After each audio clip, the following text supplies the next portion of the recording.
Hi guys, welcome back to the channel. I know it's been a while, but I was in hospital having a couple of operations on my ankle, but we're now fit and ready to get back to work, and we're going to start with the complaints that I made on Boxing Day over my arrest for filming at Dunfermline police station, guys. I made 7 complaints and we're going to go through them. Here we go. We'll get here. Dear Mr. Irvin, which is Tyrant Searcher obviously, complaint about the police.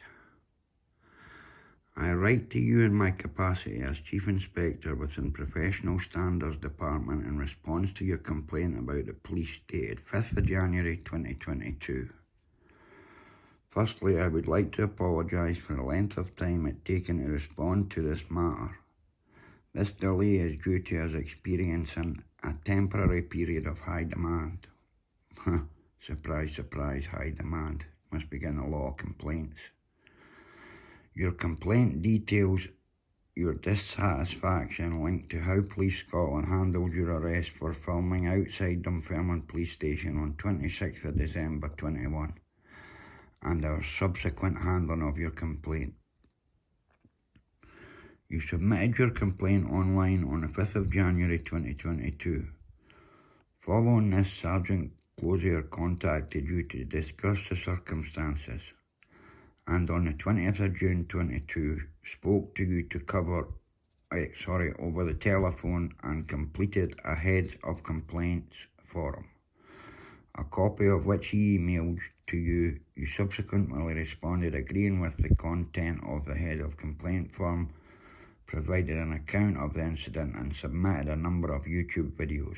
The 7 complaints allegations you agreed would be investigated are: I'm dissatisfied that I was arrested and charged for filming in a public place outside Dunfermline Police Station on Boxing Day 21. I'm dissatisfied that I was accused of breaching data protection by filming outside Dunfermline Police Station on the same date.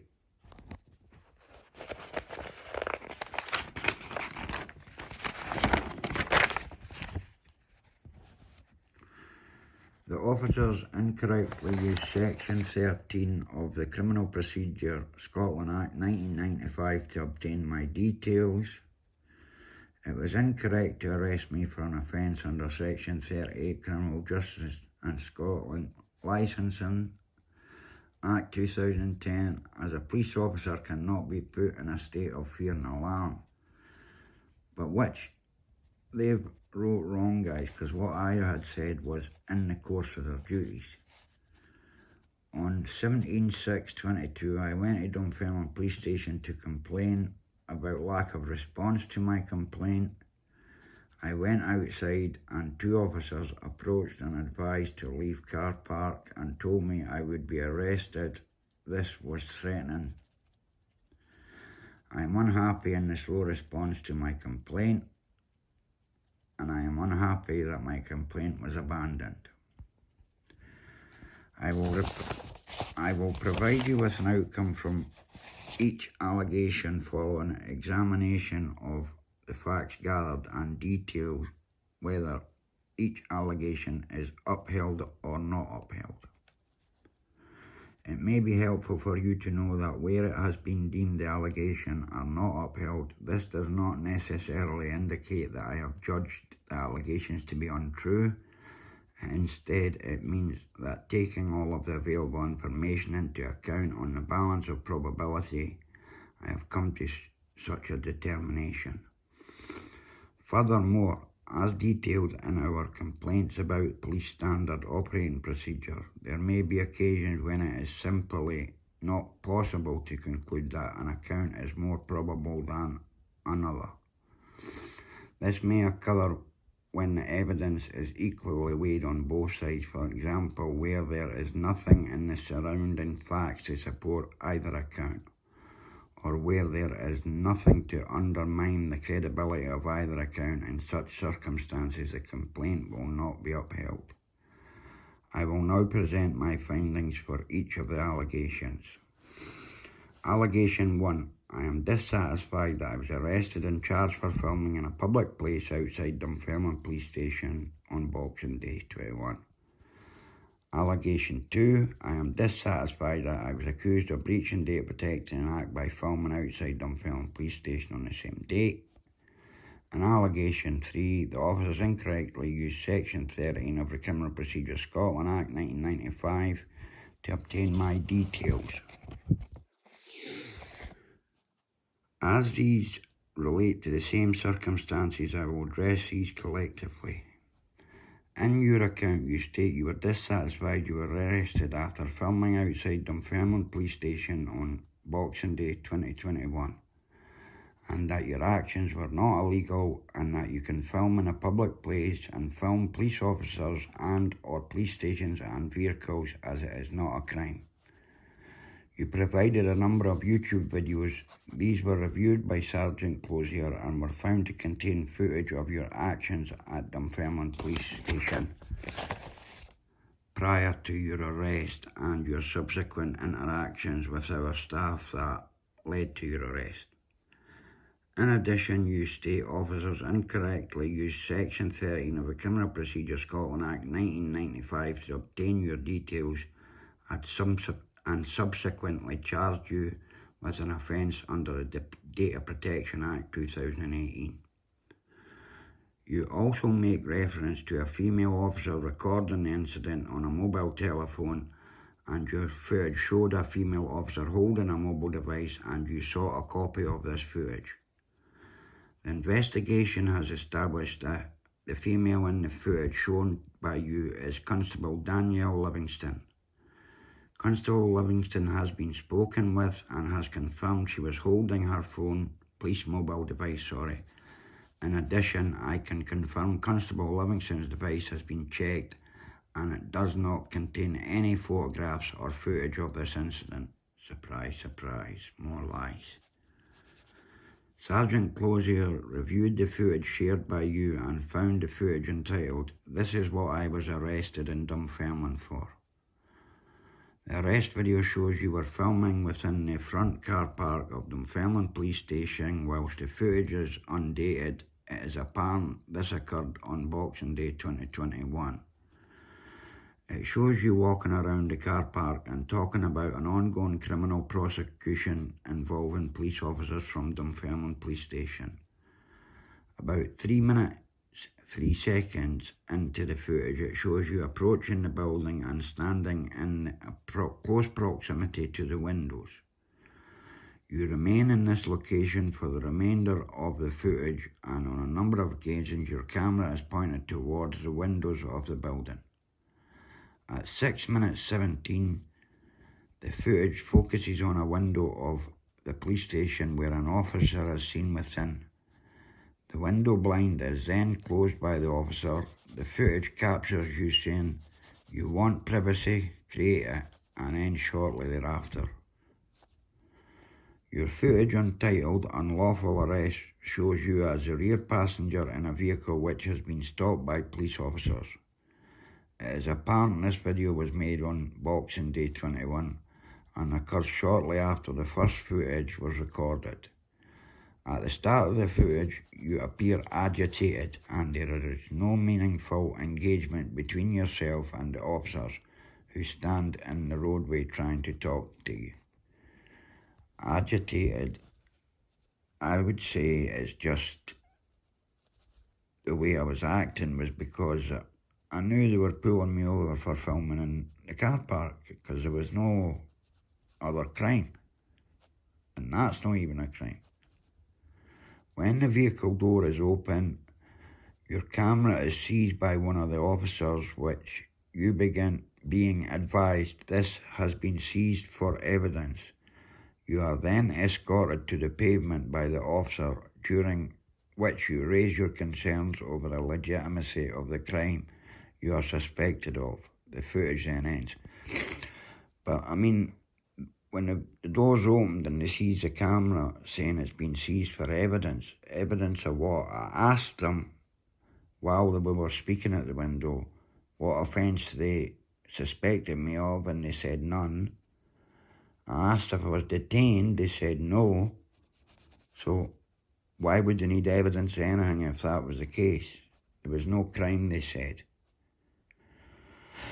Your footage, Tyrant Search or Arrest Part 1, commences a short time before the unlawful arrest footage. This appears to have been captured by a passenger in the vehicle you were traced in. This captures an officer asking you why you were filming the police station and you being asked whether you looked in the windows with you responding, I did look in the window, aye. The footage captures the officer informing you that there was a potential that you may have seen personal information and asks why you were doing this. Again, that was the officer I asked if they suspected me of a crime, and they said no, and if I was detained, and they said no. So I was under no obligation to speak to them at all, to be honest. Anyway, let's get on to this next bit. You state the information should not have been in public. The officer explains the information in the room you looked in may contain the personal information of persons in police custody. You challenge the officer by stating, close the blinds. You again are asked why you were doing this. You say goodbye and that this conversation was not consensual. At this point, the footage overlaps with earlier footage showing Constable Livingston using her mobile device, the one she never captured anything on, guys. So why would she be using it? A review of the police report detailing your arrest indicates on Boxing Day 21, police staff observed you in close proximity to the windows of the building, apparently filming the matters ongoing within. You are observed to leave the area in a vehicle, and the vehicle was stopped by officers a short distance away. I mean, that's another lie. The only time I filmed in the window is the video I put up is unedited, and you can clearly see the only time I filmed the window was when the officer was standing at the window. So he'd be able to get data through him. I don't know where they're getting that idea, but anyway. Following your removal from the vehicle, you were asked to provide your details. You responded stating, I do not carry ID when carrying out a police audit.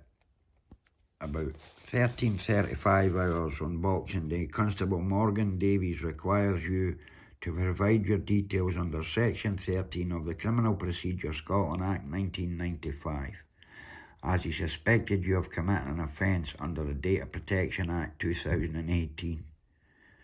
The report provides you argued with the officers and refused to provide your details and would not allow the officers to explain procedures to you. The report provides you stated to the officers you would have our jobs and that you would find out where they lived and publish personal information about them on the internet. You were subsequently arrested for failing to provide your details under Section 13 of the Criminal Procedure Scotland Act 1995 and the linked matters. Guys, I've got no reason to lie to any of you. I possibly did say I would have their jobs, but at no point did I say I would find out where they lived and publish personal information on the internet about them. What good would that do me? Later the same day, you were interviewed in relation to a number of offences, including Section 170 of the Data Protection Act 2018, Section 38 of the Criminal Justice and Licensing Scotland Act 2010, which is threatening abusive behaviour, and Section 13 of the Criminal Procedure Scotland Act 1995. You were then released to be reported to the Procurator Fiscal. Section 13 is failing to give your ID, guys. But it was a no-comment interview, so I don't know what they got out of it, except for holding me for 7.5 hours. I will now cover the legislation relevant to these allegations. Section 170 of the Data Protection Act 2018, which you were charged with, makes it an offence to unlawfully obtain personal data.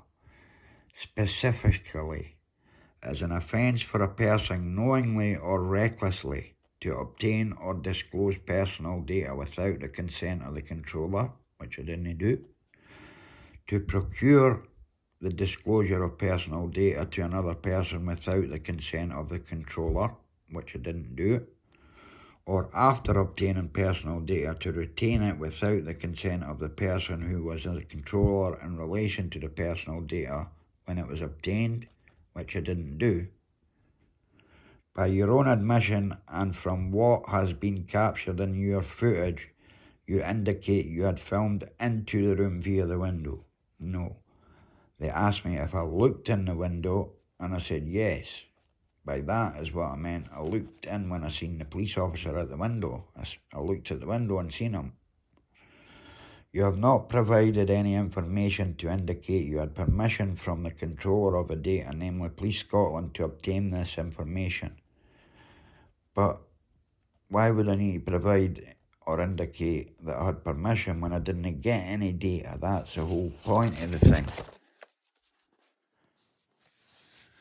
Your actions in live streaming at the police station, which is another lie because I wasn't live streaming, could have been considered as an offence under section 171B, as the streaming of the interaction could also have been a disclosure of the data without the required consent. I wasn't live streaming, guys, at all. The subsequent review of your footage confirms you did not obtain personal data. Exactly, because I didn't even film in the window. I only filmed the officer at the window. However, on Boxing Day 21, officers were unable to establish this, leaving them with only your actions at Dunfermline Police Station and your comments made to them. I did look in the window.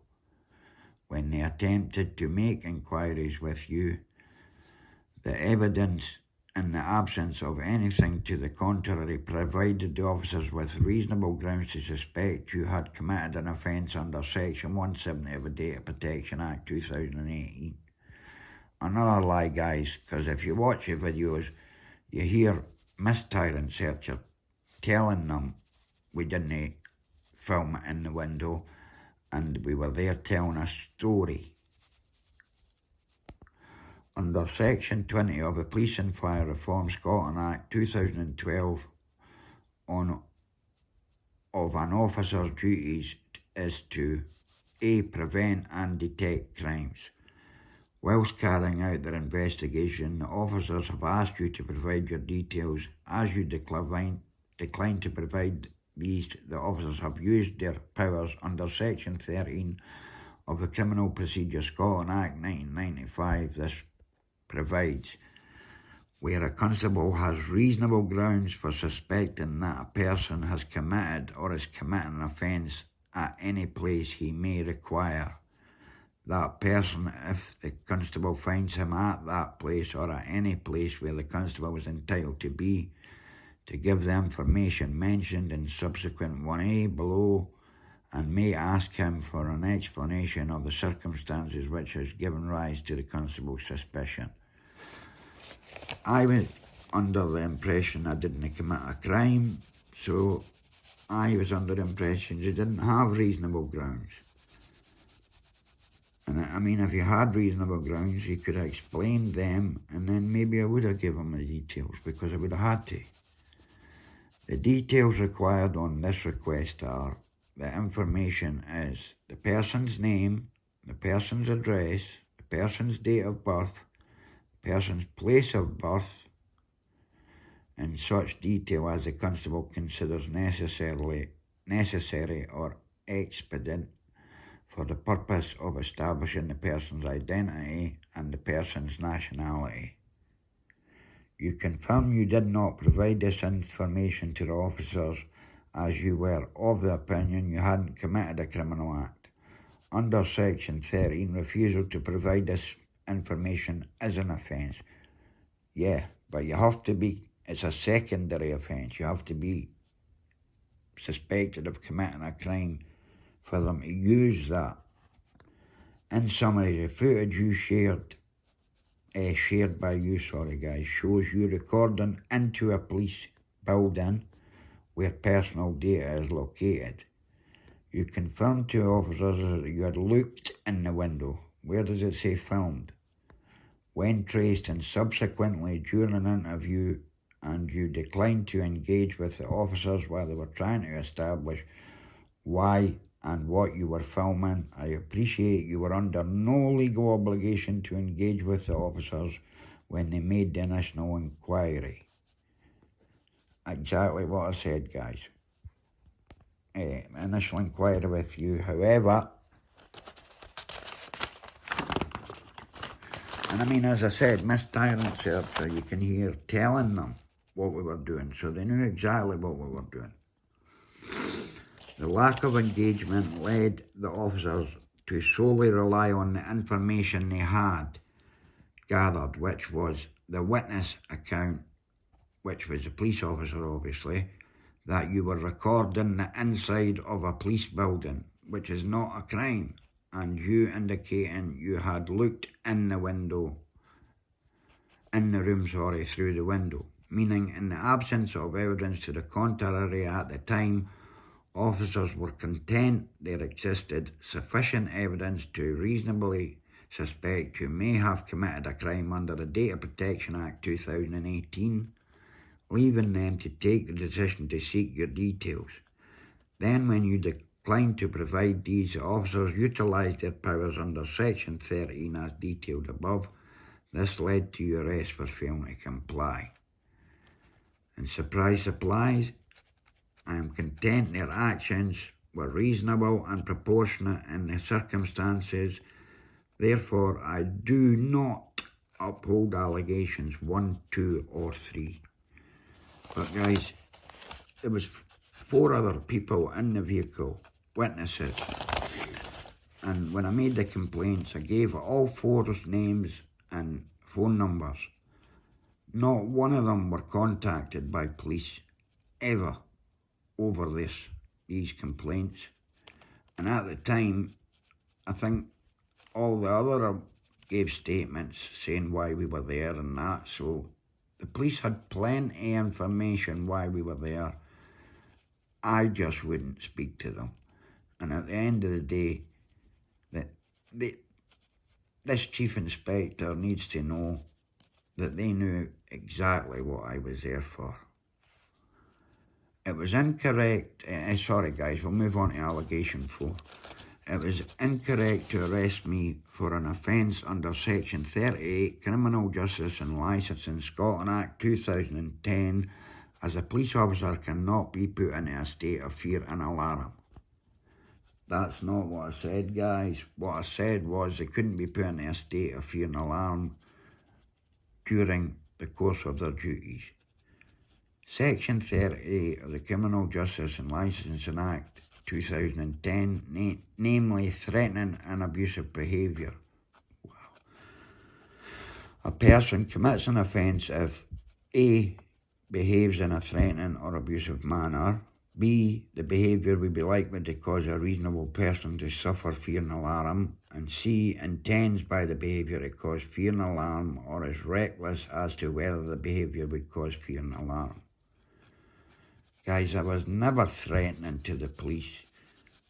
And abusive manner, maybe the way it came across they found abusive, but at the end of the day, I don't have to talk to them.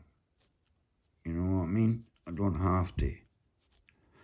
A review of the police report and notebook entries made by the officers in attendance provided you indicated you would have our jobs, find out where they lived, which is how am I going to do that, who they live with, wow, and what vehicles they drive, and put this on the internet.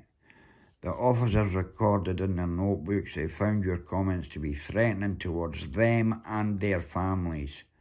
In addition, the footage provided by you confirms you made such comments. Every video from that day is on my YouTube channel, guys, and not once did I threaten to find out where they lived, what vehicles they drive, or threaten any of their families. So I don't know where he's getting that my my footage provided confirms I made such comments. The only comment I might have made, and I don't think I even made this comment, was, "I'll have your jobs." In addition, you indicate you do not believe it is competent for a police officer to be a reasonable person, meaning they cannot be put in a state of fear and alarm in the course of their duties. The stated case of Ewan Patterson and others versus P.F. Airdrie, dated 14th of August 2014, provides that the High Court held that in the test under Section 38 was an objective one. The court had to consider the matter from the viewpoint of a reasonable man placed in the shoes of a police officer, meaning a police officer can be a reasonable person. But each case is done individually, guys. And I mean, for filming, how can they say that that's threatening and abusive and putting them in a state of fear and alarm? It's unreal. In summary, you made comments that were captured on the footage shared by you and recorded by the officers. Recorded by the officers that never recorded it, who perceived these as threatening in nature, meaning there was a legal basis to arrest under Section 38. Therefore, I do not uphold allegation 4. Surprise, surprise. More lies. Back the blue till it happens to you guys. Here we go. Allegation 5. On 17th of June 2022, I went to Dunfermline police station to complain about the lack of response to my complaint. Now, this is 6 months and 2 weeks later from my initial complaint.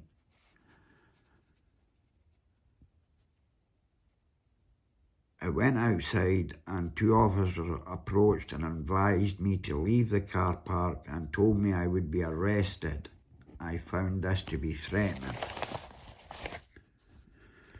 You advised on the 17th of June 2022 you attended Dunfermline police station to complain about the lack of response to your complaint.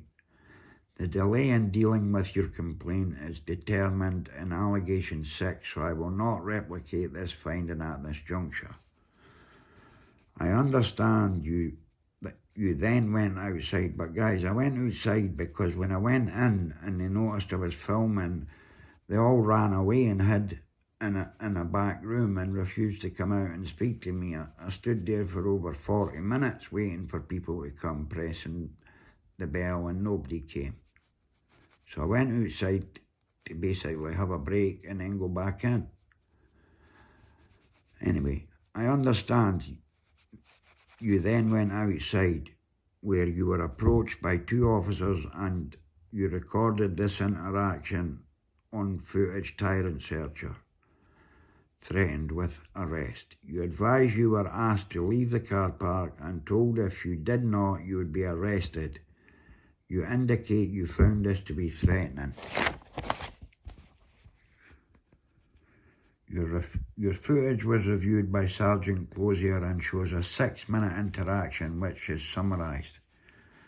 At your request, when the officers first approach, they identify themselves to you. They show you their collar numbers on their uniform to assist in you recording this information. The officers were identified as Constables Rose and Constable Johnson. Constable Rose asks if you are willing to identify yourself, and you ask them to identify themselves again verbally, which they do. He asks you whether you are willing to identify yourself again, and you do not. Constable Rose politely asks you why you are filming the police station and people coming and going from the station. You deny that you are doing this, but then confirm that 1 person stopped. You do not allow the officer to continue in his explanation as you interrupt him repeatedly. He attempts to explain to you that the filming of people coming and going to the police station is causing them fear and alarm. You then interrupt and ask if it is illegal.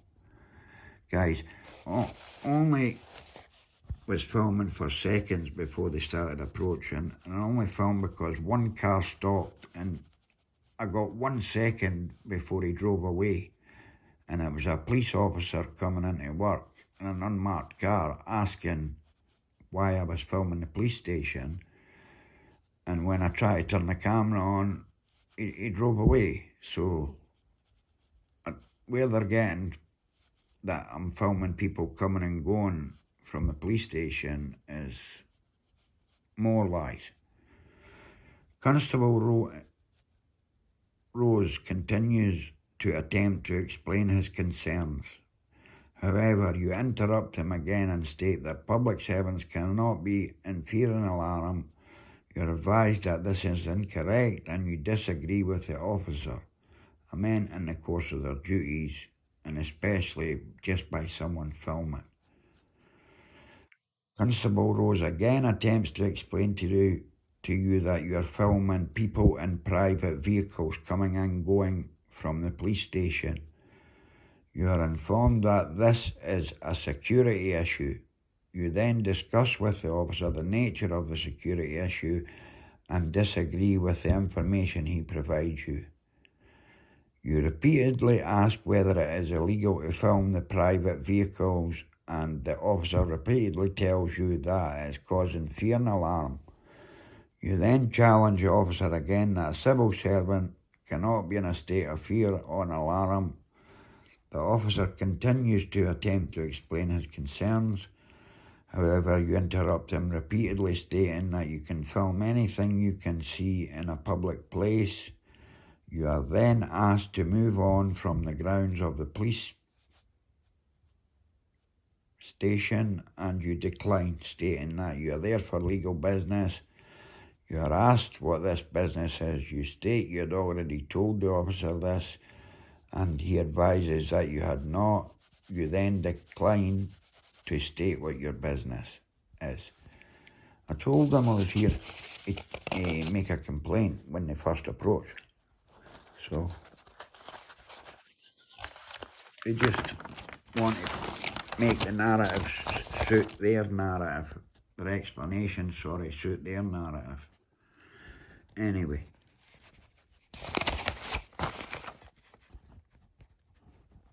What's going on here? What's happened here?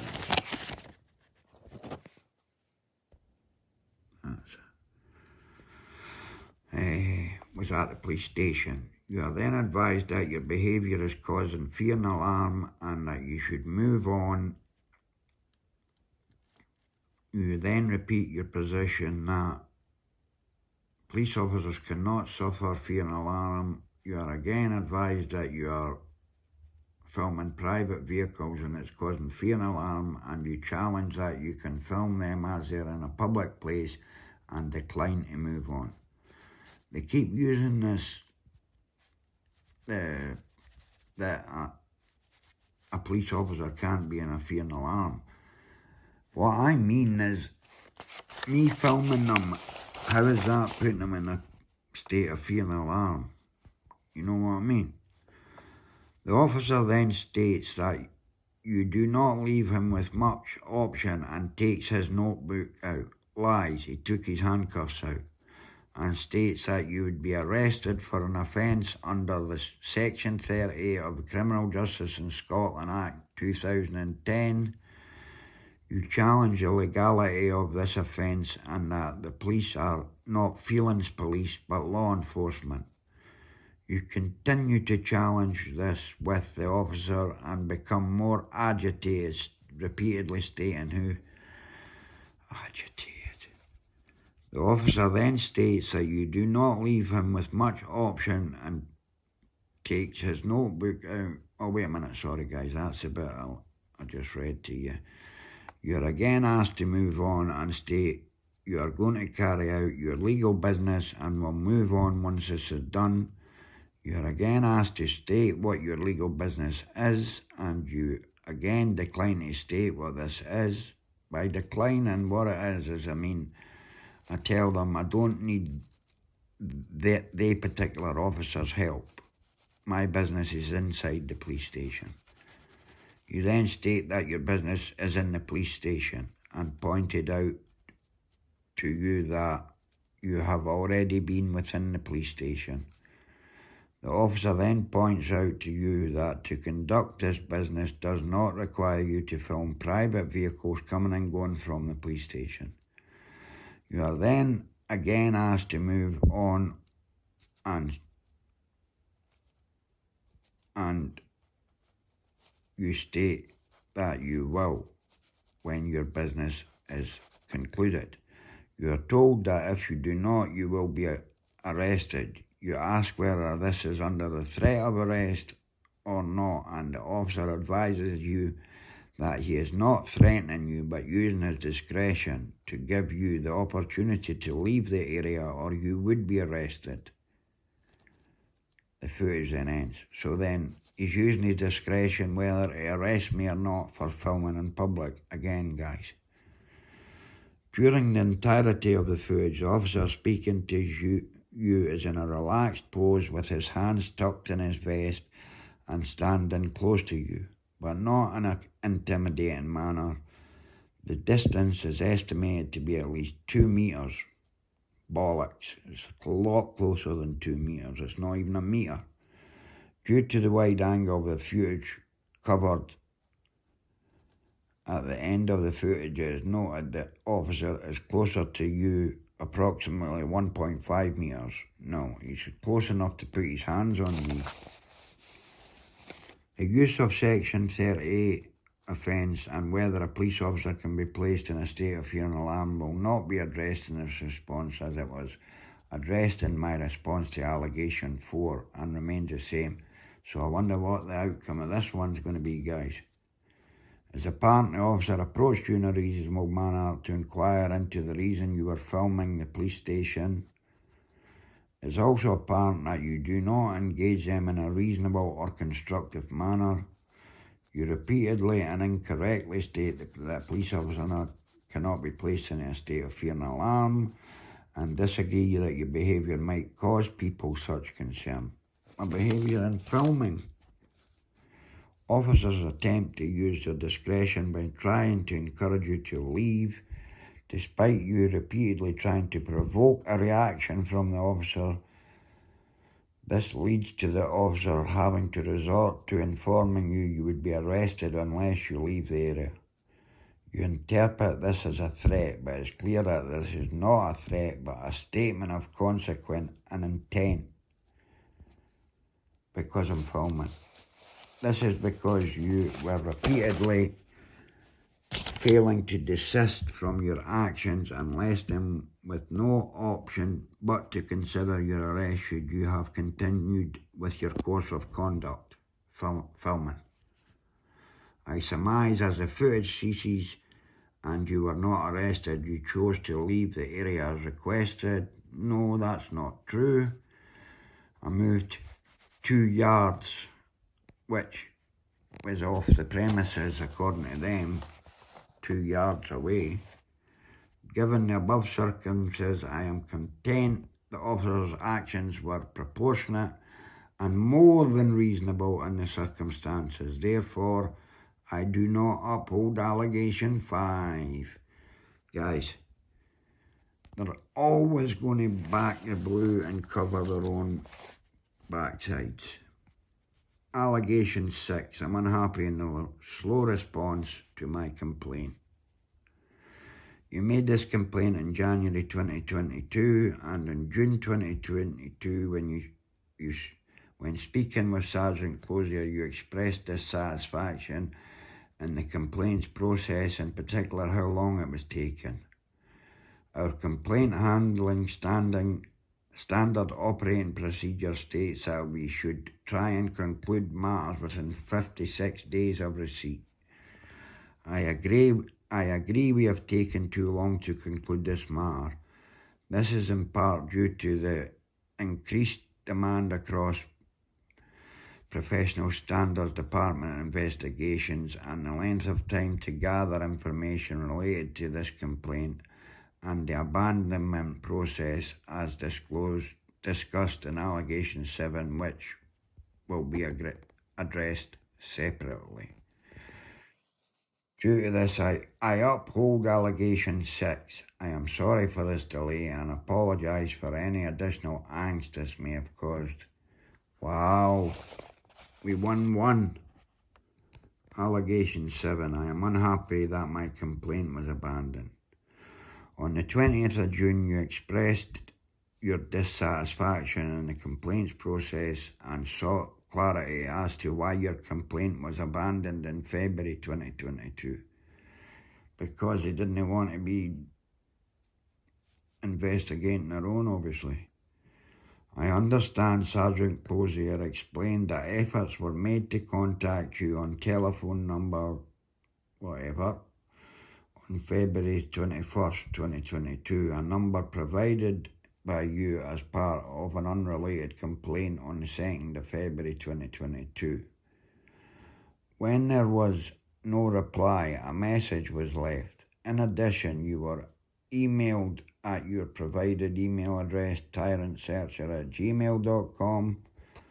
This email contained a copy of a head of complaint form and asked you to contact Sergeant Closier within 14 days of your complaint would be closed. But at the end of the day, they didn't leave a message on that phone number at all. That was a lie. They maybe never got an answer because I could have been doing anything, but they didn't leave a message saying to contact them. And the email at tyrantsearcher@gmail.com I would have got, so they didn't send that at that time either. As Sergeant Closier received no further contact from you prior to 7th of March 2022, your complaint was closed as abandoned. So, if I wasn't interested, why would I be contacting them again? On the 12th of April 2022, a phone message was sent in relation to this complaint to the Professional Standards Department and recorded as part of the complaint. This message was forwarded to Sergeant Closier. However, for an unknown reason, this message did not reach him. As a result, he did not respond to it. They're coming out with excuse after excuse, guys. On the 17th of June to the 12th of April 2022, Sergeant Closier received another phone message to contact me in relation to this complaint. Despite calling both your original number and new number provided by you as part of this contact, he was unable to contact you. What a lot of bollocks. They're trying to say basically I never answer my phone, eh? Anyway, on the 20th of June 2022, Sergeant Closier contacted you following further contact with Professional Standards Department. It was established you had not checked your junk email and had change of telephone number and address. Yeah, I went back to my own number because I got my phone back from the police eventually after months. And I did move house. But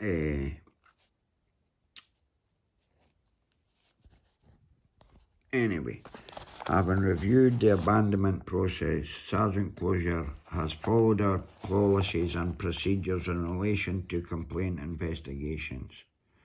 He has made efforts to contact you and have received no response within the 14 specified period as he has abandoned your complaint. This, however, does not prevent a complainant recontacting us at a later date and the complaint being reopened, which occurred in this case. As processes and procedures have been followed, I do not uphold allegation 7. Surprise, surprise. Once again, I would like to apologise for the delay in concluding this matter. I mean, they sent the letter out on the 31st of October, guys. And I made the initial complaint on the 5th of January. So you're talking 10 months at least, guys.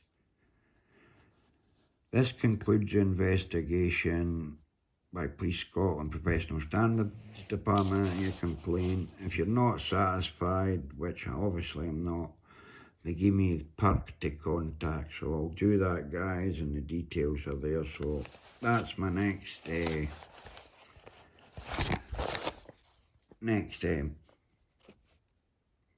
action on this matter. But it's pretty obvious that we're never going to find our own staff guilty of any wrongdoing, but it's just unfathomable how they can blatantly use laws to their advantage. In other words, they twist the narrative of things that are happening to suit them and to make it legal for them to do what they're doing. I mean, Mrs. Tyrant Searcher is heard telling the officer that actually demands my ID, Morgan, whatever his name was, he was interviewing her first, and she's blatantly heard telling him. He's there telling a story. He's got a YouTube channel. So for them to say they had no clue why I was there, and they had, because I wouldn't tell them why I was there, it gave them enough grounds to get my details, blah, blah, blah, press charges on this and that. It's unfathomable that they twist the narrative, because they knew exactly why I was there. Because, I mean, my sister as well, she's never had any dealings with the police in her life. And, I mean, you hear her in the video, she's basically crying because she's pulled over. And, I mean, it's no funny, because it must be scary for a person that's not got any dealings with cops and that. But, guys, they knew why I was there. They knew what I was doing. They were told by the others that were there. And they've twisted it. And writing in their notebooks, for all of them to obviously have sort of the same, that I threatened their families and this and all that. And it's a lot of absolute God's wallop, guys. I never once threatened any of their families.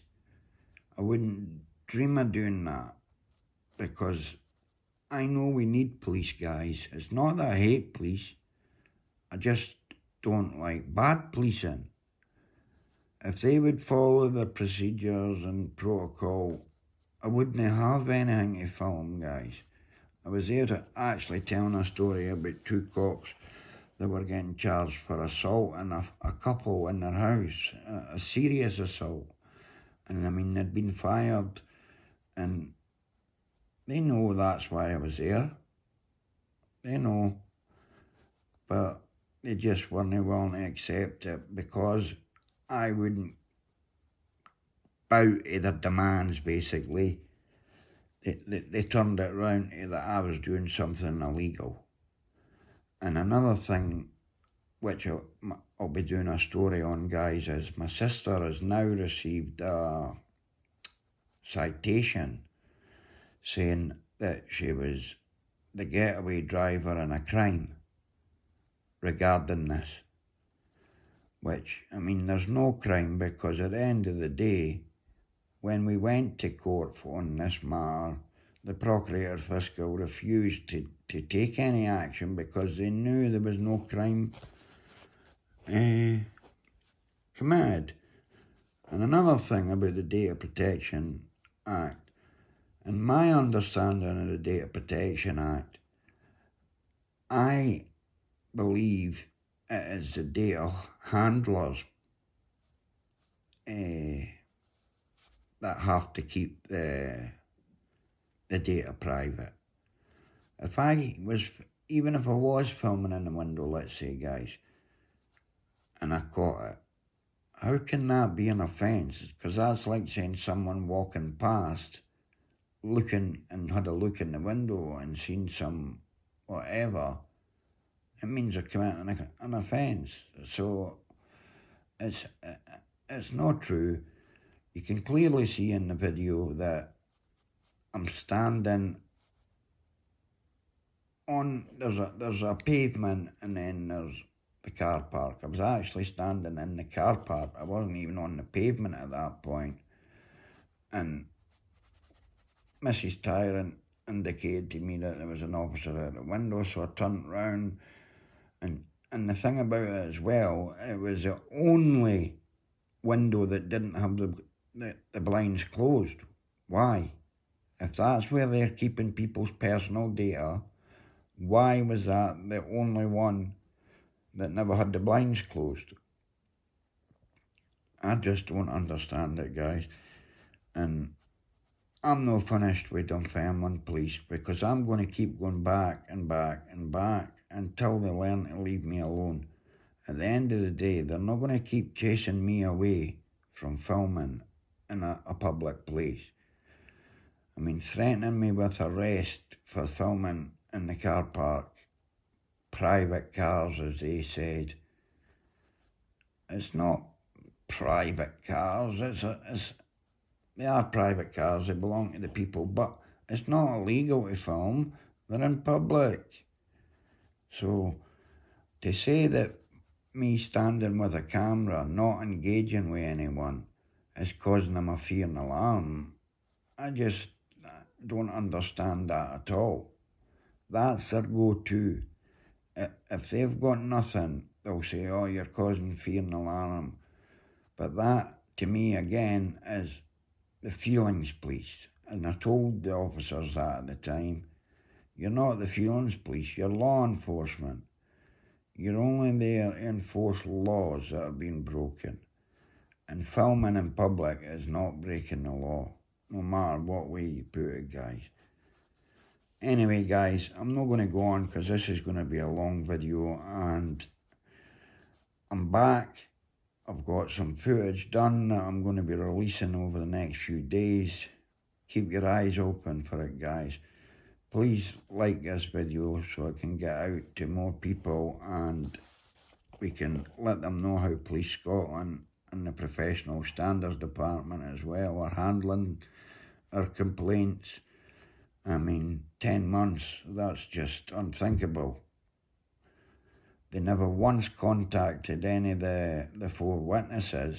I gave their phone numbers, their names. They never once contacted them.